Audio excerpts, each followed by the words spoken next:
And Mr. Collins, Stain Your Brain. Yes, ma'am. Give me a little bit of information about that. Stain Your Brain is a prison deterrent program, and it was birthed and originated when I was sitting in my prison cell. When I asked God, why am I here for something I didn't do? I was at the wrong place at the wrong time with the wrong crowd, and I was charged with first-degree murder, especially aggravated robbery and aggravated burglary. And when the truth and everything came out, the justice system basically, they really don't care about that. You know, it was four of us.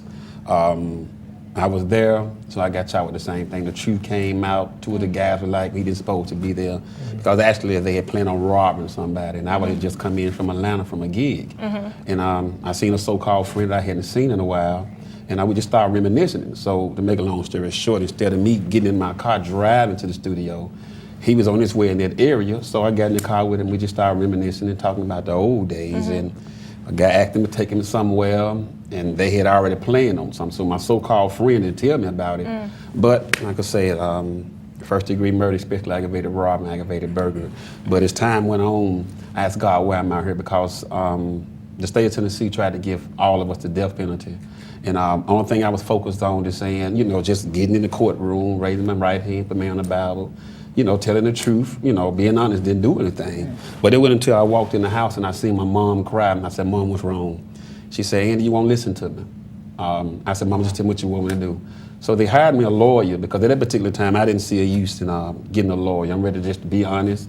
Wasn't thinking about no prison time or nothing like that. I was ready, the truth will set you free.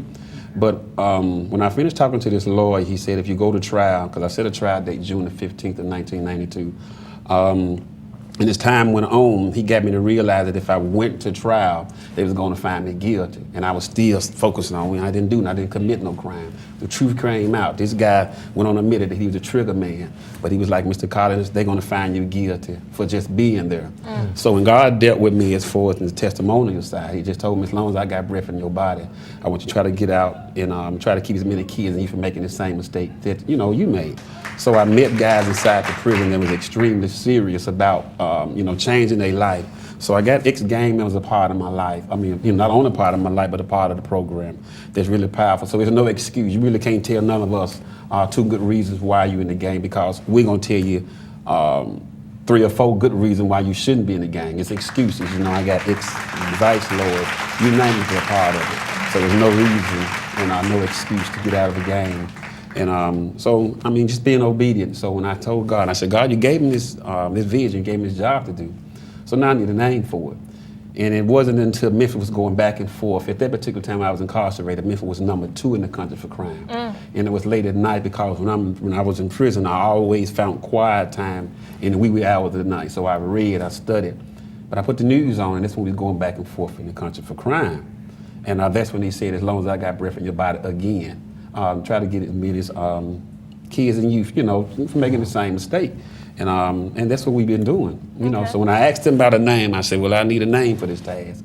He said, leave as many stains in their brain, and then get out, and the stains that need to be removed, do what you got to do to get them out. So we tell them about, we build them about the pants sag and the tattoos. We tell it like it is. We come raw and uncut. We let them know there's not glamorous in there, and you know, you are our future. We don't want you to go through what we went through. So being in the wrong place at the wrong time, the wrong crowd, costed me 13 years, 5 months, and 2 weeks.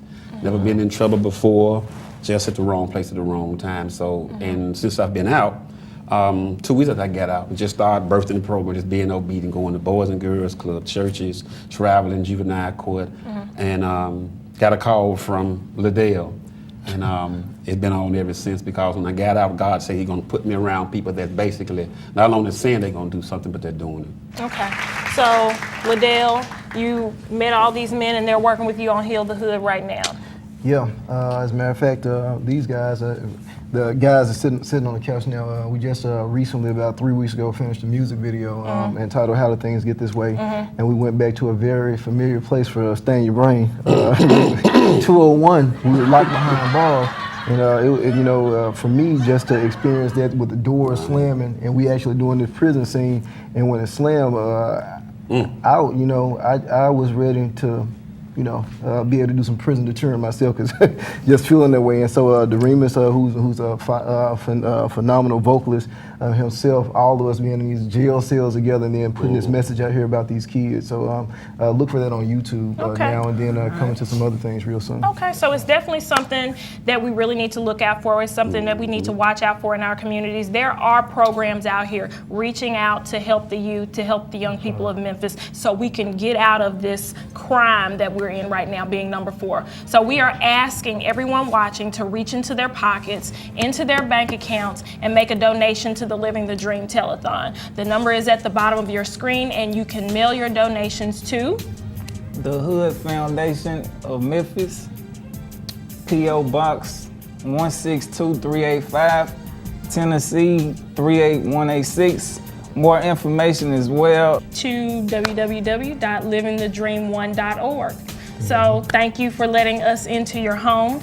We've had fun hosting the Living the Dream Telethon and raising money to help the citizens of Memphis. But healing in the city doesn't end when the show goes off the air. It starts when the show ends. It's all about doing something with the information that you have. Keep the donations coming in and watch us heal the hood of Memphis. The P. Miller Foundation, the City of Memphis, and all of our sponsors, along with you, make a serious impact on this city. Stay tuned for a special broadcast, and I'm Janine Farmer. and I'm Chris Staff. And we are out.